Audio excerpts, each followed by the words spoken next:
I don't like to look at it as a disability. I like to refer to it as a different ability. My story started December of '85 when I was born in Royal Oak, Michigan. I was born to be what was thought a normal and perfectly healthy baby boy. I was born right on my due date. Everything just was normal. Because of a job my dad had, we moved out to the New England area, and that's when things really started to change. My parents started to notice I wasn't developing just as an average baby should.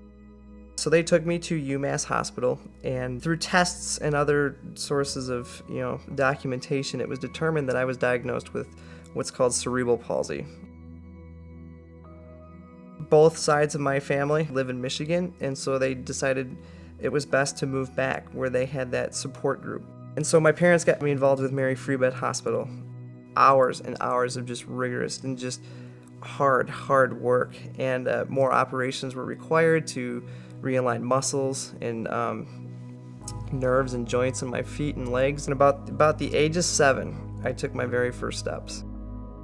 I'll never forget seeing my parents' face and just the joy that they had that, my son can walk. One random night, I was roughly about middle school, 7th grade. We were reflecting on our time out in Boston, and I felt this question that I just needed to ask. And I asked my parents, I said, what was the doctor's prognosis for me? What'd they say? The doctors didn't think I would walk, really didn't have a positive outlook on my life. That hit me hard. To have someone that hardly even knows me doubt my entire life. I took that and I just kind of buried it inside of me. That depression and that anger started to just build, and that led to hate. And instead of pointing my anger at my friends, my family, I took it on my faith. I didn't want anything to do with God because he was punishing me. So I wanted to swing back, and so I felt like that was the way to do it. My parents knew that I wasn't getting anything out of the church we were at the time, and they both felt that it was time for a change. And so we came to Cornerstone, and right away I noticed friends that were going here, and things started to change. I got connected with people like Betsy Marvin and Pastor Brad Calajane, and they just continued to just work with me and pour their love and support into me. And my outlook very slowly started to change. And about halfway through my high school year, I decided to make the most important commitment ever. I'm going to commit my life to Jesus. This is someone I want to follow. Ever since that moment, my life has changed.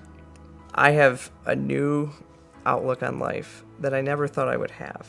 I was never going to be the all-star quarterback of the high school football team, but I still loved athletics. I got connected with some people, and it kind of snowballed from there. So now today I find myself competing on a very high level of wheelchair tennis for Grand Rapids.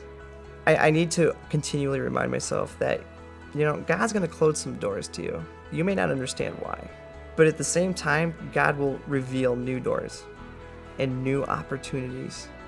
High school quarterback, door closed. Competing in wheelchair tennis, door open. There's a reason why he blessed me with this disability. And I really had to learn to put my faith and all my trust that I had into him, knowing that he knows my life better than I do. My name is Brad Dion, and this is my story.